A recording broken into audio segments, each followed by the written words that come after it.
bem-vindos. Estamos dando sequência à nossa série do Khalil Gibran. Na semana passada falava para vocês a respeito de um dos temas mais curtos e hoje temos um dos temas mais longos do livro, que é sobre o crime e o castigo. É um tema de 5 páginas aproximadamente, que é algo enorme considerando o contexto do profeta. A maior parte dos capítulos são 1,5 página, 2 páginas. Mas com certeza é um dos mais fortes e talvez um dos mais bonitos. Polêmico, forte, que exige que você maneje vários conceitos para entender o que ele está querendo dizer aí. Realmente revoluciona um pouco a nossa visão do que viria a ser o crime, ou seja, a infração de qualquer lei e a punição que seria justo dar a cada ser humano, o que deveria ser considerado. Gibran é sempre forte. Esse capítulo ele pesa um pouquinho mais, né? É bem forte, mas muito interessante. Como sempre falo para vocês, a intenção dessa nossa série é termos um pouco mais de profundidade na leitura do profeta, de Khalil Gibran, uma visão filosófica. Falo para vocês um pouco também, sumariamente, sobre a biografia dele, né? Então, Gibran nasce em 1883, no Líbano, e vai morrer em 1931 em Nova York. Inclusive, falava para vocês um pouco a respeito de como ele foi apoiado por uma professora norte-americana, que foi fundamental na sua vida, em toda a sua carreira, que é Mary Elizabeth Haskell, que isso é uma outra história, daria uma palestra à parte, inclusive temos uma palestra exclusivamente sobre isso. E falava um pouco a respeito também da importância do profeta como livro, um livro de prosa poética, que alcançou um grande êxito pelo mundo afora, considerando que poesia já naquele tempo era uma coisa de público muito reduzido, hoje parece que ainda é pior, proporcionalmente falando, tá? Mas o Profeta é um livro que teve uma aceitação muito fora do comum. E, finalmente, apenas recapitulando o que sempre vimos todas as semanas, o Profeta conta um mito. A história de Al-Mustafá, um sábio, que sai da sua cidade, uma ilha onde ele morava, para ir até a cidade de Orfalese, que vem de Orfos. Eu falava para vocês que a relação entre essa palavra e os mistérios órficos da Grécia é claro. Talvez eu não tenha falado para vocês um pouco a respeito do que é Orfos, quem é Orfeu, porque a palavra Orfeu, não vou entrar nesses detalhes, porque também seria um desvio do tema, a palavra Orfeu tem a mesma raiz da palavra órfão na língua portuguesa, sabia? Aquele que foi privado de algo importante, sagrado. No caso de Orfeu, Eurídice, que era a sua própria alma. No caso de um órfão, os seus pais. No caso da cidade de Orfalese, um sentido de vida mais profundo. Então, Al-Mustafá, que era o sábio, vai a Orfalese para tentar dar isso para essas pessoas. Não é ouvido por ninguém, até que depois de 12 anos ele resolve voltar para a sua cidade e aí sim, as pessoas na iminência de perdê-lo, resolvem ouvi-lo. E aí se reúnem à sua volta e começam a fazer perguntas. No contraste entre tê-lo e perdê-lo, eles percebem o valor que ele tinha. Sempre reitero para vocês que a consciência nasce do contraste.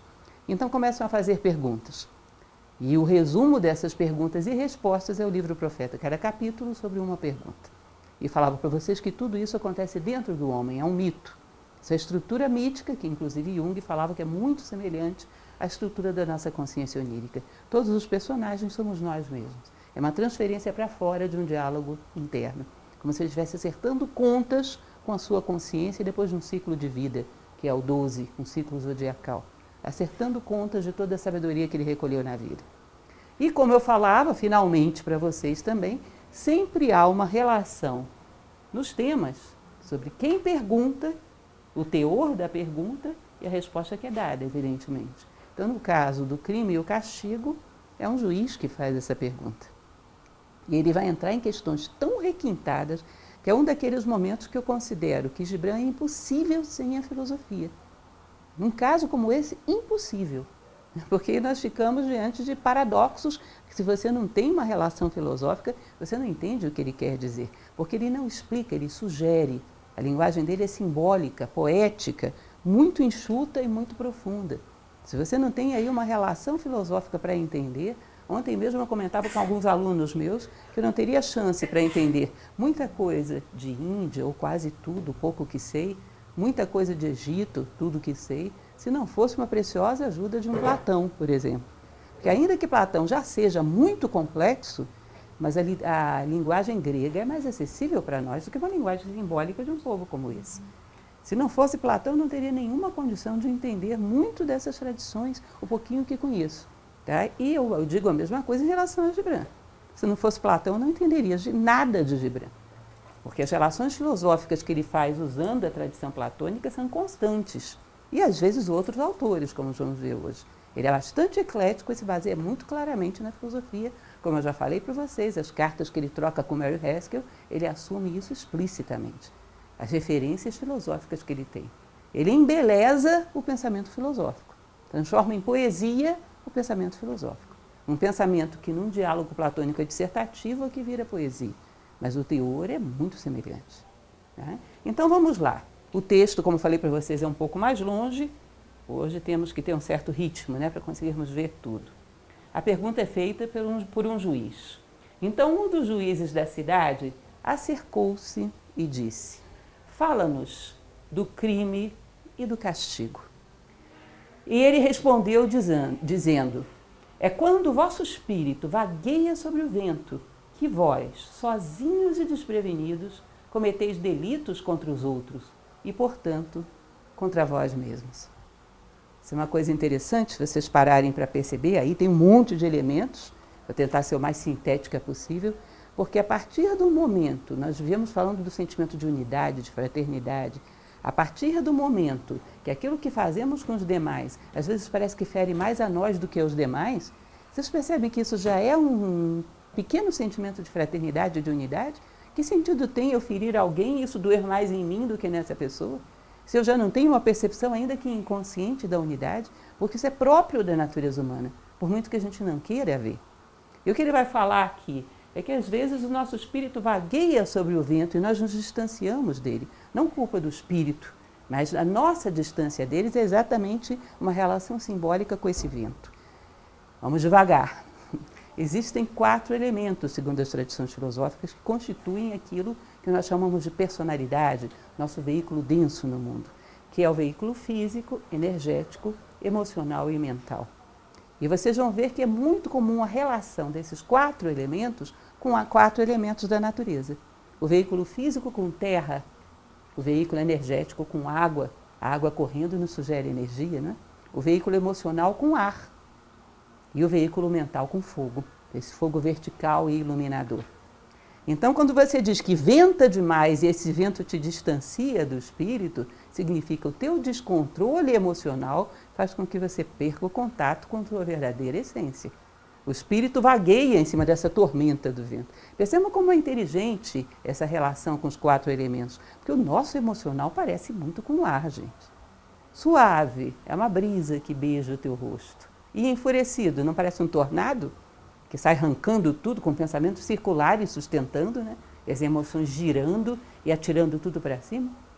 Ou seja, o elemento ar lembra muito as nossas emoções, aquilo que se chama de astral em algumas tradições.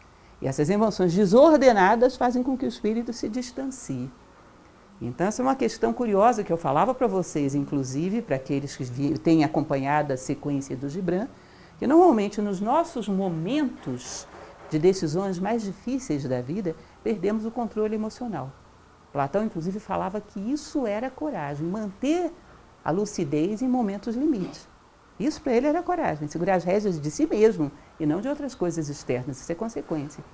Quando perdemos o controle emocional, ficamos à mercê do medo, do desejo, das paixões, às vezes do pior do que o medo, do pânico. Vocês percebem que, por exemplo, quando existem desastres em espetáculos públicos, as pessoas morrem mais pelo pânico do que propriamente pelo efeito do desastre. Seja fogo, seja fumaça, seja lá o que for, as pessoas morrem mais pelo pânico. Morrem mais pisoteadas do que queimadas. Então, o nosso descontrole emocional afasta a lucidez do espírito. Ele como que se afasta de nós. Perdemos o contato com o mínimo da nossa identidade. Uma das questões mais inquietantes para Platão, para toda a filosofia, era exatamente a questão da identidade. Quem é você? Só existe uma maneira da gente saber quem somos nós. E aí tem muito aquilo que eu falei para vocês, que Platão me ajudou a entender uma referência egípcia clássica. Os egípcios dizem, o teu nome interno está no horizonte. O que será que significa isso? O teu nome interno no horizonte? Um dia, lendo Platão, caiu a minha ficha em relação a essa estrutura de pensamento egípcia tão simbólica. Que ele diz, a tua identidade consiste no teu ideal, aquilo que você quer ser como ser humano, que está lá no final da sua vida. Eu quero ser um homem justo, fraterno e íntegro. Isso é o meu nome interno, está lá no horizonte, entendem? Aí hoje, o que foi que eu fiz? Hoje eu tive uma ação que não me tornou mais fraterna. Então eu me traí a mim mesma. A Lúcia é essa pessoa que está lá no horizonte. Mais justa, mais fraterna, mais íntegra. Quando eu fiz alguma coisa cujo prolongamento não leva para lá, eu estava fora de mim. Eu me dividi, eu me traí. Tanto que no dia seguinte a gente tem essa sensação, né? O day after. Eu estava fora de mim. E você pode parar e analisar o que havia de tão atraente lá que te roubou a você mesmo. O que era tão interessante que você trocou a si próprio por aquilo. Para que você, ao passar por ali, passe com mais estratégia. Tá? Então, esse descontrole, esse torvelinho emocional, faz com que o espírito paire, se afaste da nossa consciência e percamos a lucidez. Tá? Então, ele vai começar falando sobre isso. Quando você se distancia de si mesmo, tem ações que são incoerentes com a sua natureza humana. E aí comete delitos, ainda que eles não se concretizem fisicamente num prejuízo. Só de haver uma intenção concreta disso, você já cometeu um delito, sobretudo contra si mesmo. Tá? Porque se vocês imaginarem, o professor Jorge Ângelo Livraga, por exemplo, que era um filósofo muito criativo, muito interessante, que fundou Nova Acrópole, ele dizia o seguinte: se duas pessoas atiram e só uma acerta, e você só pune a que acerta, ou seja, que gerou efeitos externos, você está punindo a pontaria e não o crime. Entende? Às vezes circunstâncias internas te impedem de atirar, mas a intenção dentro está feita. E isso já fere a você mesmo, ainda que não chegue a atingir o outro. Já é um delito no sentido de transgredir as leis da tua própria natureza humana. Já provoca em você uma violência que vem de violar, transgredir. Algo em você já foi ferido. E ele vai continuar. Esse capítulo ele vai longe e forte. E para redimir-vos do mal cometido, deveis bater à porta dos eleitos e esperar algum tempo antes de serdes atendidos. Isso é muito interessante, essa sutileza dele, como eu falei para vocês. O que entenderíamos disso sem filosofia? Platão ele fala constantemente dos laços verdadeiros entre os homens. Aliás, aí Cícero também tem um livro muito interessante sobre a amizade, que ele diz que os eleitos, ou seja, aqueles que são teus mestres, aqueles que são teus verdadeiros amigos, necessariamente são aqueles que te puxam para cima, que te ajudam, denunciam a você quando você está se traindo. Ele não quer te agradar. Tem um livro, é Plutarco, se não me falha a memória, é Plutarco, que ele fala dos aduladores, que ele diz que o adulador é como um carrapato preso à orelha daqueles que amam a glória. Ou seja, ele diz aquilo que você quer ouvir e não o que você necessita.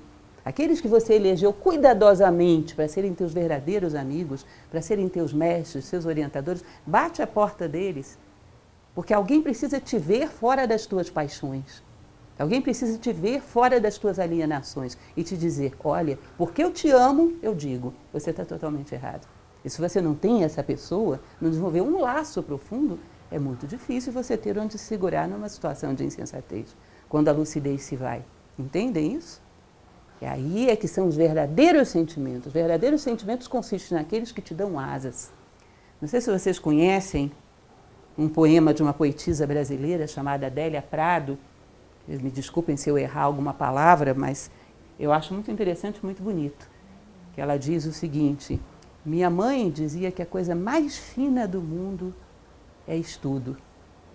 Ela estava errada. A coisa mais fina do mundo é sentimento.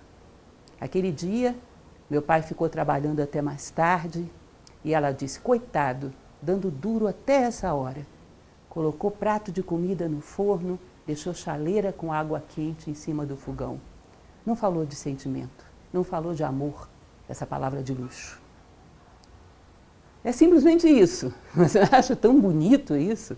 Sentimentos são das coisas mais raras que a gente tem. E esses eleitos, com quem o teu coração se uniu lá em cima, para serem um fator de soma na vida do outro, nessa hora são fundamentais. E se você não tem um laço desse tipo, você está à mercê do tornado das suas próprias emoções. Entende? Então bata a porta dos eleitos, antes de fazer alguma insensatez. Aqueles que amam o que você tem de melhor e vão te denunciar para você, antes que você se perca. Similar ao oceano é vosso eu divino. Permanece sempre imaculado. E como éter, ele sustenta somente os alados. Ou seja, só quando a consciência cria asas, ela acessa aquilo que você tem de melhor. Então você tem que fazer de tudo que você aprende na vida um estímulo para as asas da tua consciência. Eu vou extrair dessa situação dolorosa um aprendizado que me torne alguém melhor. Eu vou extrair dessa situação de vida que parece aparentemente banal, cotidiana, algo para eu me tornar melhor. Tudo, porque se algo não serve para que a minha consciência crie asas e chegue ao seu destino, não serve para nada. É vida perdida.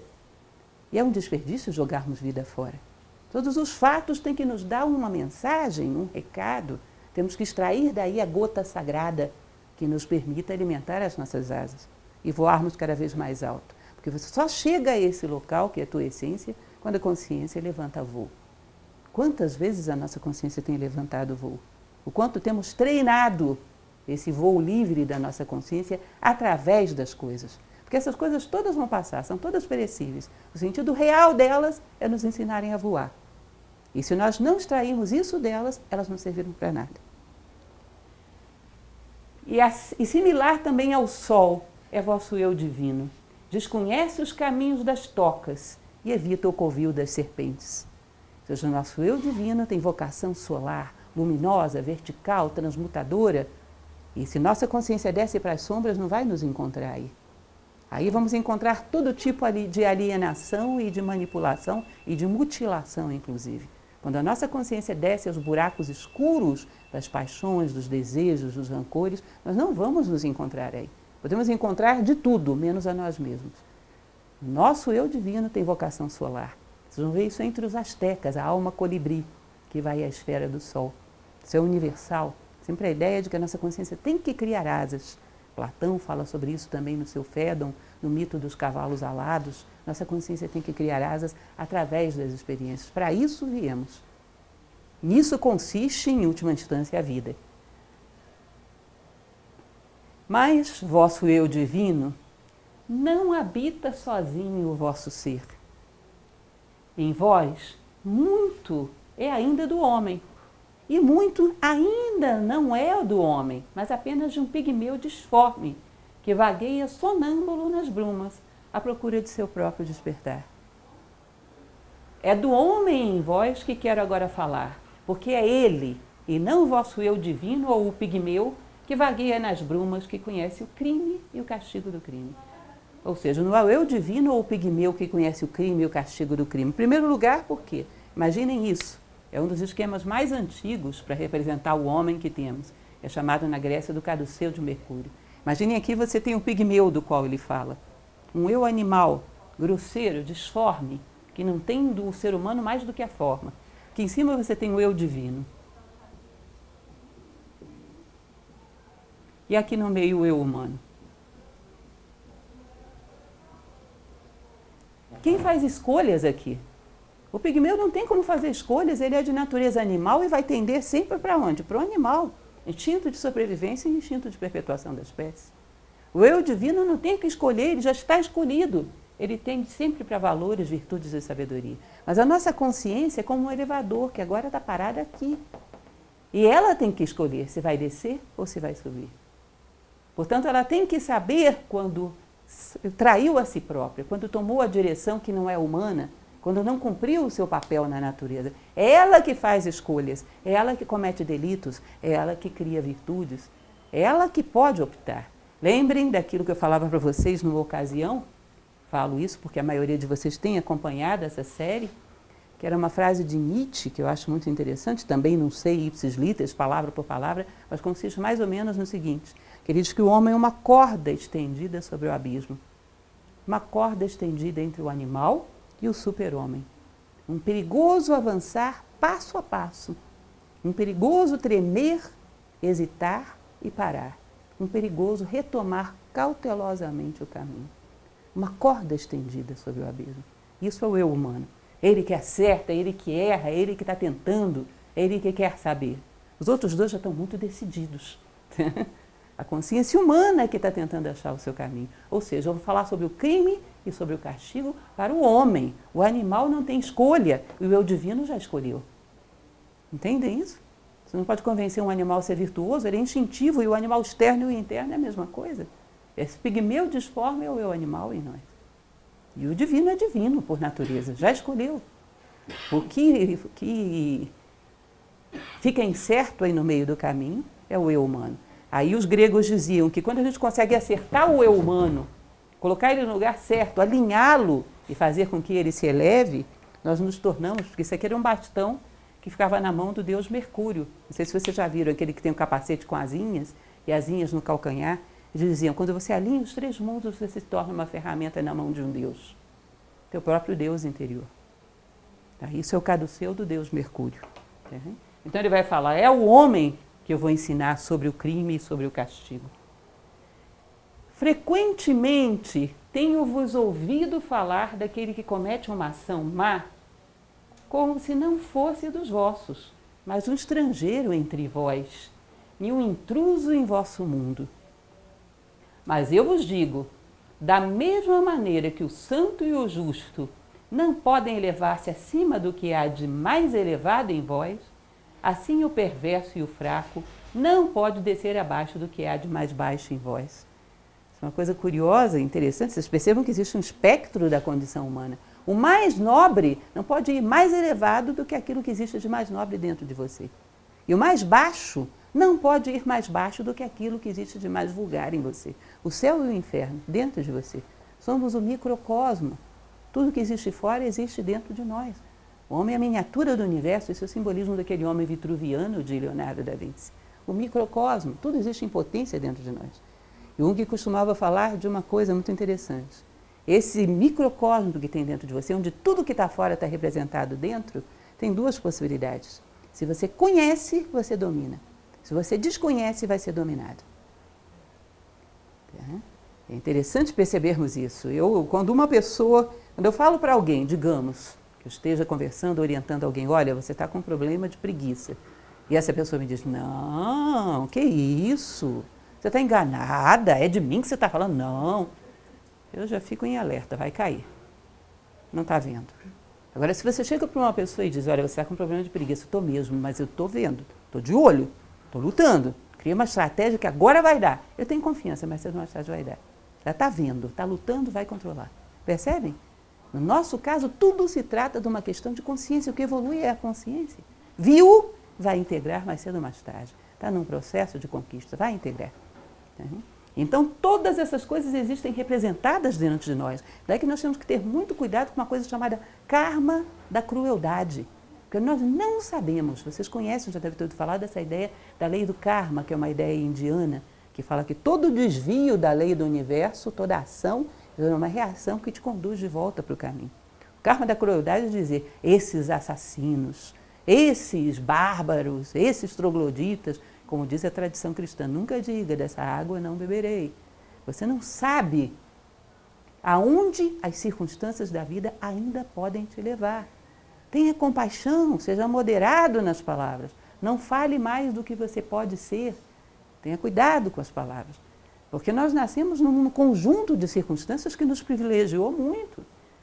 Eu fico olhando, às vezes, pessoas que saíram de circunstâncias que eu tenho certeza que não sairia. Que prevaleceram sobre circunstâncias que eu não apostaria em mim. Cuidado. Cuidado com o karma de crueldade. Esses criminosos, olha, nós não sabemos o que existe na sombra ainda. Nós ainda estamos longe de ter visto todas as nossas sombras. Há que ter cautela com isso, há que ter cuidado. E da mesma forma que nenhuma folha amarelece, senão como o silencioso assentimento da árvore inteira, assim o malfeitor não pode praticar seus delitos sem a secreta concordância de todos vós. Vocês lembram que naquela semana em que a gente falava sobre a compra e a venda, capítulo de Gibran, que ele fala sobre a compra e a venda, ele diz, antes que você saia do mercado, certifica-te de que alguém não tenha saído sem suprir as suas necessidades. O que eu tenho com isso? Tem tudo a ver com isso. Alguém foi de mãos abanando para uma casa onde os filhos esperam, isso não é problema seu? É problema seu. Não, agora imagine você, toda a árvore sabe que a seiva foi interrompida e uma folha não está recebendo seiva. E se isenta, não se compromete com isso. Essa folha amarelece e cai. Não é problema meu, a folha foi fraca. Existe uma responsabilidade individual, existe. Nenhum de nós está negando isso, porque a evolução humana é individual. Cada um tem um mérito e a possibilidade de lutar contra as suas circunstâncias. Mas também temos uma responsabilidade sistêmica sobre toda a humanidade. Quando ficamos dentro de um mundo isolado, pequeno, para evitar de ver que a seiva não está atingindo vários outros seres, para que não tenhamos trabalho com isso, a queda dessa folha é uma responsabilidade nossa. A tradição oriental, eu fico imaginando, não hoje, não me entendam mal, porque quando eu falo às vezes de tradição oriental, o pessoal pensa que o Oriente hoje vive assim. Se existe uma coisa que foi globalizado, foi o materialismo e a alienação. Quando eu falo de tradição, eu falo de 2000 anos. Mas é tão interessante porque eles falam coisas que eu acho que se a gente lesse aquilo todo dia, não dormiria mais. Eles falam, aqueles que erram inspirados no teu exemplo, a responsabilidade do erro dele pesa sobre você também, sabia? Responsabilize-se por ser melhor. Porque se você começa a cair, talvez você tenha força moral para parar no meio do caminho e voltar a subir. Mas aquele que começou a cair para te acompanhar, talvez não tenha. Talvez vá até o fundo. E você foi responsável. A responsabilidade sistêmica, a ideia da fraternidade universal, a ideia de que a humanidade é uma grande família, está presente tanto no Ocidente quanto no Oriente na filosofia. E somos responsáveis por todas as folhas dessa árvore. E algo de desatenção, de egoísmo, algo de não termos feito o esforço necessário para sermos melhores, está contido naquela folha que caiu. Uma vez o professor Michel Echenique, já falei bastante para alguns de vocês que têm vindo sobre ele trouxe Nova Acrópole para o Brasil, hoje já é falecido.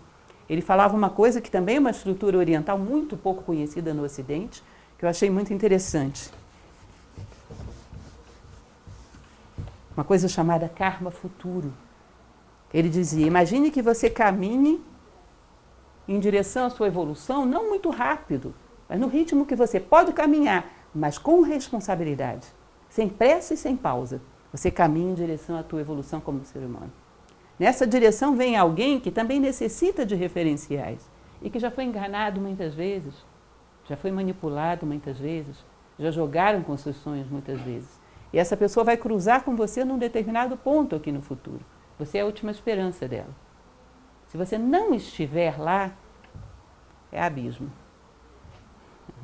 E você perde tempo no meio do caminho por futilidades. Você sabe que a dor dessa pessoa te puxa para o futuro. E a responsabilidade pela queda dela também é tua. Que a natureza espera, não que você seja mais do que você é, mas que você seja responsável com aquilo que é. Ela não espera que você ande numa velocidade superior às suas pernas, mas aquilo que você pode, ela espera que você sustente, porque toda a vida se sustenta com ritmo. O teu coração não bate só de vez em quando, bate sempre. Tá? O movimento peristáltico do intestino, os movimentos da respiração, são sempre. Não há vida que aconteça só de vez em quando dá. Ou você vive sempre ou não vive. A natureza espera que você honre aquilo que é próprio da tua vida humana, com ritmo. Ela não dá a você provas maiores do que as tuas, mas espera que você seja responsável. Que também faz parte da tradição oriental isso, né? Nem existem provas maiores do que o homem. Se uma pedra te atingiu, é porque ela foi jogada na tua altura. Você não vai ver ninguém atingido por meteoros. Não é isso? As provas são do nosso tamanho. Então poderíamos ter estado lá. Estava dentro do nosso alcance. Isso é a ideia da responsabilidade sistêmica que temos com a humanidade. Falei para vocês que essa passagem é bastante dura, né? Como uma procissão, vós avançais juntos para vosso eu divino. Vós sois o caminho e os que caminham. Quando um dentre vós tropeça, ele cai pelos que caminham atrás dele, alertando-os contra a pedra traiçoeira. Sim, e ele cai pelos que caminham adiante dele, que embora tenham o pé mais ligeiro e mais seguro, não removeram a pedra traiçoeira. Ou seja, quem tinha mais força e mais velocidade podia ter ajudado os mais fracos, disparou na frente. Quem vem atrás talvez não caia porque viu a queda dele. Tá? Ou seja, tanto a dor quanto o benefício da sua queda não pertencem só a ele, pertencem ao todo, mas todos dizem, ele caiu. E ninguém o levanta de volta, como se ali houvesse um ser que não é humano, e como se o potencial de cair não estivesse dentro de cada um de nós. O tempo todo espreitando uma oportunidade dada pelo nosso egoísmo, porque o nosso egoísmo nos desprotege. Se fôssemos como um, ninguém cairia, ou se caísse, levantaria rápido. Mas não somos, somos cada um por si. Eu me recordo muito de um livro que me marcou bastante, muitos anos atrás, Júlio César, o general romano, lutando contra os celtas, os comentários da Guerra Gálica, que ele dizia o seguinte: esses homens são geniais, são de uma coragem que eu nunca vi, mas eles vão cair, porque eles lutam cada um por si, e as minhas legiões são como um só homem. Eles eram menores numericamente, bem inferiores numericamente durante todas as guerras gálicas e venceram, porque lutavam como um só homem. Enquanto que os celtas, que eram bravos demais, corajosos demais, era cada um por si. Entendem? Se fôssemos como um, ninguém cairia ou não ficaria muito tempo no chão. E eu ouvi também isto, ele mesmo avisa que agora vai ser duro, né? E ouvi também isto, embora a palavra pese rudemente sobre vossos corações. O assassinado é censurável por seu próprio assassínio, e o roubado não está isento de culpa por ter sido roubado. E o justo não é inocente das ações do iníquo. Sim, o agressor é muitas vezes vítima do agredido. E mais comumente ainda, o condenado carrega o fardo para o inocente e o irreprochável. Todos nós somos duais, como eu falei para vocês, é uma mistura de um e do outro, de luz e de sombra. E quando alguém externa aquela sombra que nós estamos momentaneamente tentando controlar, não dizemos coitado, dizemos miserável, infeliz. Ele expôs fora aquilo que eu não quero ver dentro, portanto me fere.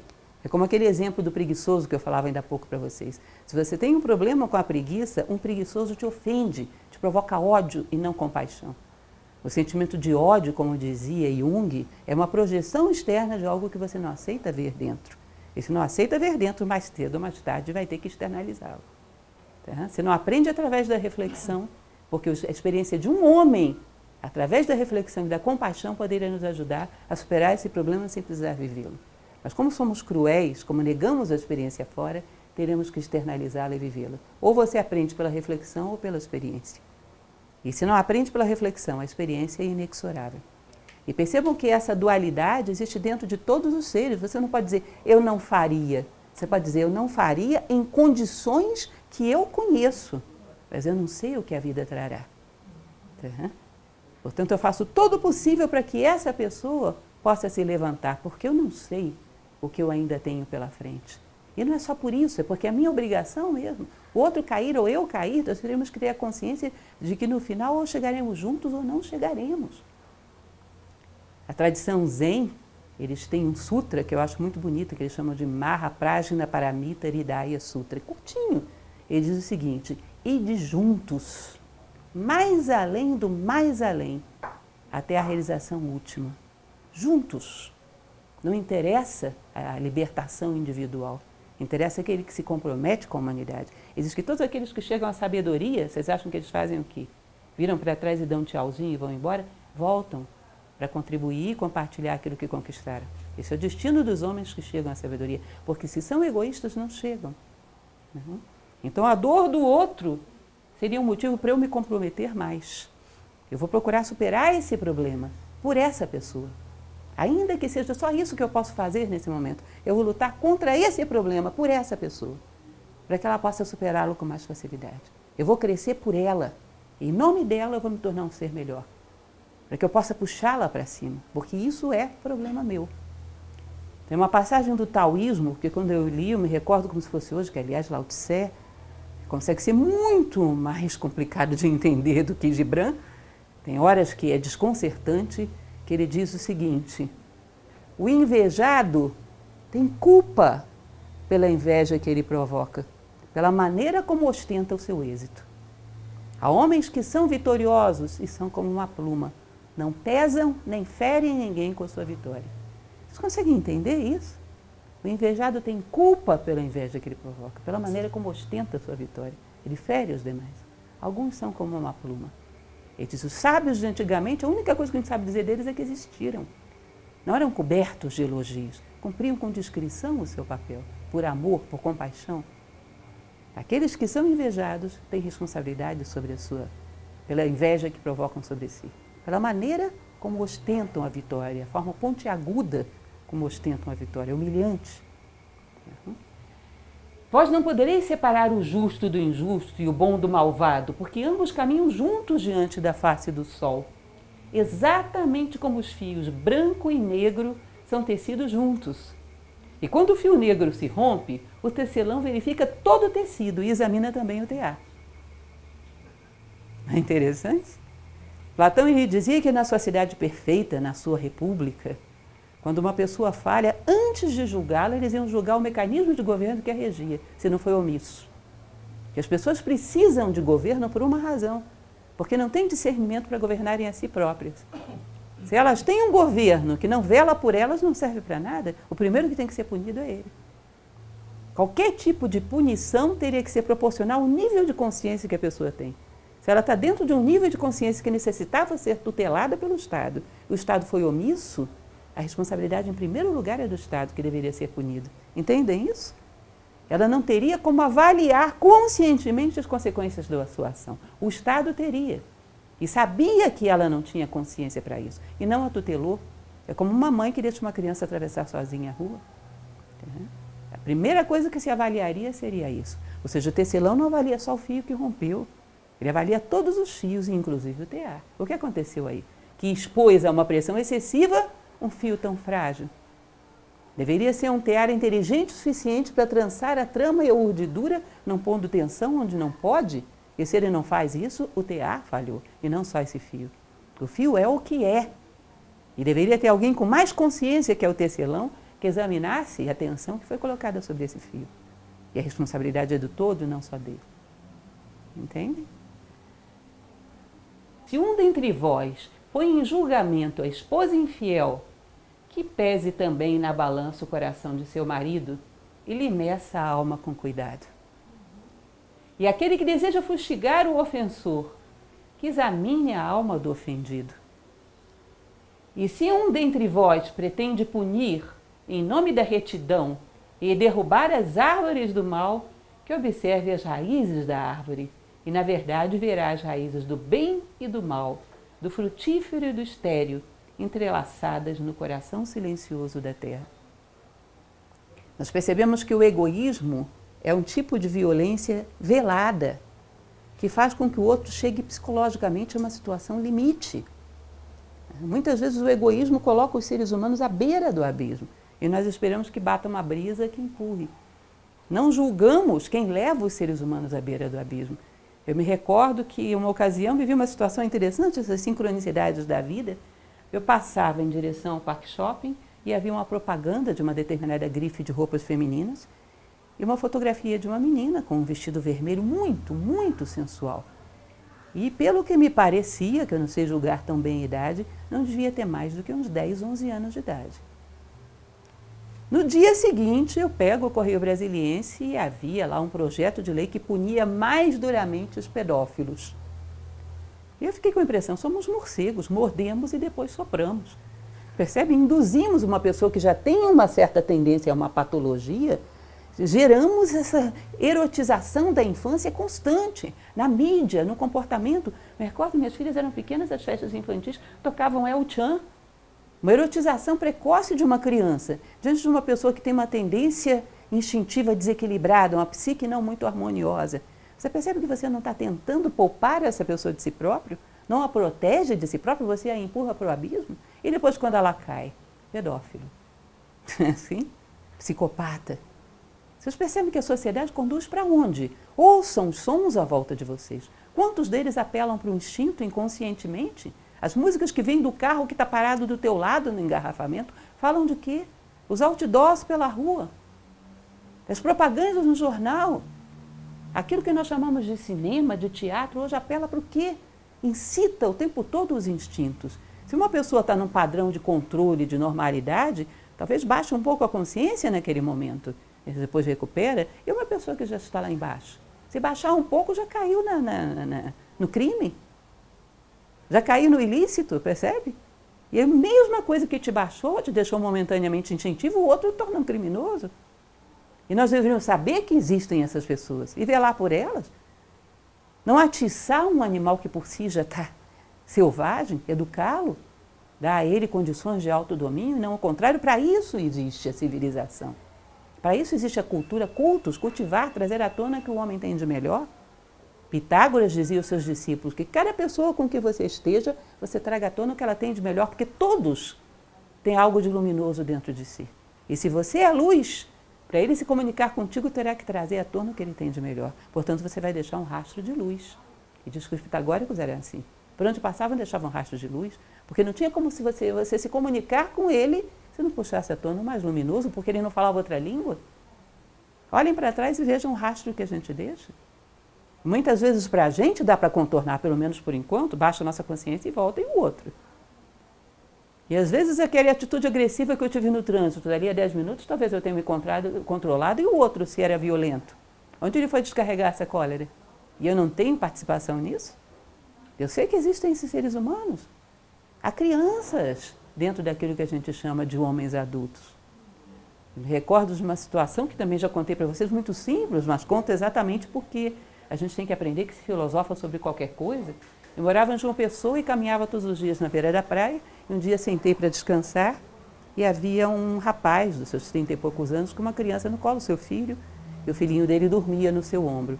Uma cena simples, boba, banal. Mas essa criança estava tão relaxada, tão confiante, como se estivesse no lugar mais seguro do mundo. E por um segundo eu olhei para os olhos daquele pai e percebi que era uma criança igual a outra, inseguro, meio sem referencial.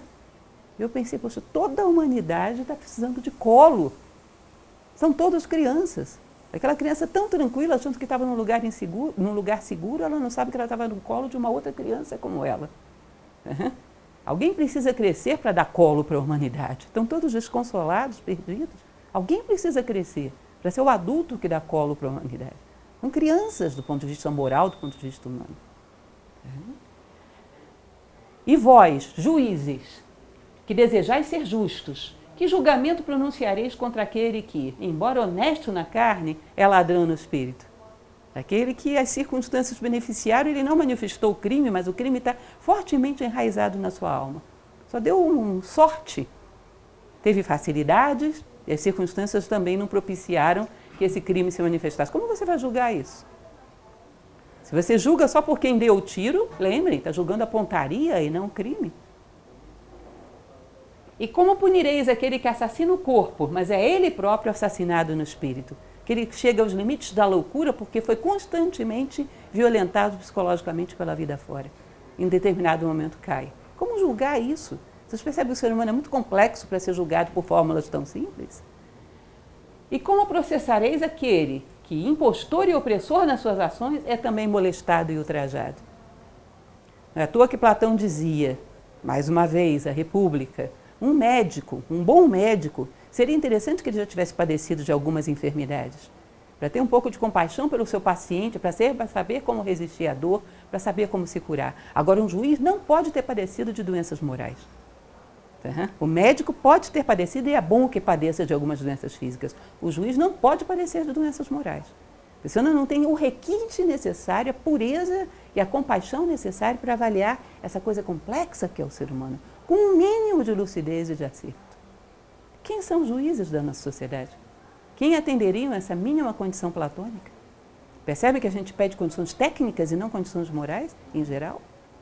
Elementos intelectuais? Ninguém sabe quem é equilibrado, quem não é, não temos nem critério para julgar isso. E como punireis aqueles cujos remorsos já são maiores que seus delitos? Não é remorso uma justiça aplicada por esta mesma lei que desejais servir? Não é a consciência punindo o infrator?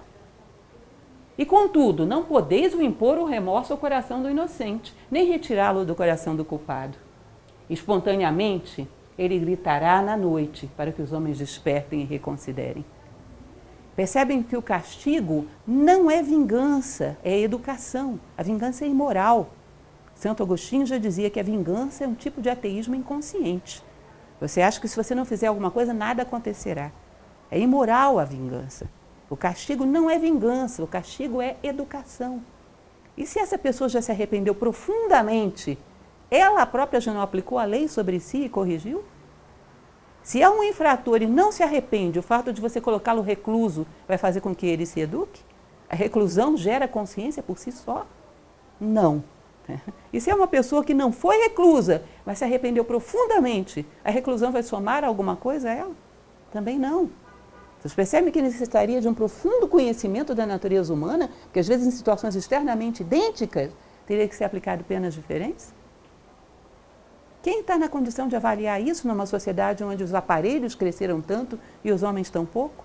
As máquinas calculam a distância entre galáxias e o homem não sabe dominar minimamente as suas emoções? Quem está em condições de fazer isso? E vós, que desejais compreender a justiça, como a compreendereis sem examinar todas as ações na plenitude da luz? O que acabamos de falar, como um juiz vai avaliar se ele não tem luz para iluminar a alma daquele ser? E ver o que há que aplicar, o que é necessário aplicar, que não é igual para ninguém. É como um procedimento homeopático mesmo, que vocês devem conhecer. Entram duas pessoas num consultório de um homeopata com o mesmo sintoma e saem com 2 medicamentos diferentes. Por quê? Você é um ser humano, eu sou outro. A conjunção do teu sintoma com a tua vida é diferente da conjunção do mesmo sintoma com a minha vida. E um juiz teria que ser assim, requintado, analisar cada caso separadamente, como sem luz, como no escuro, aplicando cegamente leis formais. É como um médico, ele não pode aplicar só aquele livrinho, aquele DEF. Ele tem que examinar cada paciente que está dentro dele. E muitas vezes o juiz só aplica aquele livrinho porque não vê a pessoa que está diante dele, porque não vê a si próprio, não tem luz suficiente. Somente então sabereis que o ereto e o caído são o mesmo homem, vagueando no crepúsculo entre a noite do seu eu pigmeu e o dia do seu eu divino. O mesmo homem. Dentro do mesmo homem existe a possibilidade de estar vertical e ereto, ou estar caído, como um pigmeu. Isso pode se alternar ao longo da vida. E de todos nós, em geral, se alterna. Dos infernos aos paraísos da consciência, né? E como poderemos julgar se na média esse ser está se elevando, está se redimindo, se na média tem caído menos, se não temos feito isso conosco mesmo? Um processo de redenção e uma senoide que pelo menos é ascendente, onde caímos menos, ou mais brevemente, ou menos fundo? Como podemos dar exemplo? Lembrem daquilo que Platão fala, que a melhor coisa que podemos fazer para aqueles que amamos é dar exemplo. E um juiz necessariamente teria que amar aqueles que julga. Você imagina um pai aplicar algum tipo de correção num filho que ele não ama? Por que a correção é positiva e pode fazer a criança crescer? Pode ser positiva e pode fazer a criança crescer, porque é aplicada com amor e não com cólera. E não em cima de um livro frio de como se educa uma criança. Não é assim? Ela parte do coração. A justiça e o amor, o látego e o gancho de Osíris. O látego que pune e o gancho que atrai, juntos. Senão você não tem nenhuma efetividade. E que a pedra angular do templo não supera a pedra mais baixa de suas fundações. Aquela que está lá embaixo. E essa de cima, a pedra angular. O que são, em última instância? Granito, a mesma estrutura molecular, o mesmo ser humano. Apenas que, por misericórdia, por amor, se tornou mais leve. E se tornou um arco que abre passagem para que os homens transitem. Mas, em essência, o mesmo granito. Você percebe que é um espectro de divisão da justiça da natureza humana. Não tem comparação com as visões curtinhas e quadradinhas que nós temos nos nossos dias. Gibran é da natureza dos grandes filósofos. E para entendê-lo, há que querer entender a grandeza da natureza humana. É filosofia e poesia fundida numa única coisa, como a felicidade fora do comum. Quebra todos os paradigmas, né? Expande. Isso é um texto para a gente ler e reler e ousar olhar para os seres humanos dessa forma. Bom, como eu falei para vocês, o nosso tempo está um pouco curto, porque temos aula agora, não vou poder prolongar muito. Dado para perguntas, se houver alguma coisa que vocês queiram perguntar. Falei para vocês que esse de hoje era provavelmente um dos mais fortes.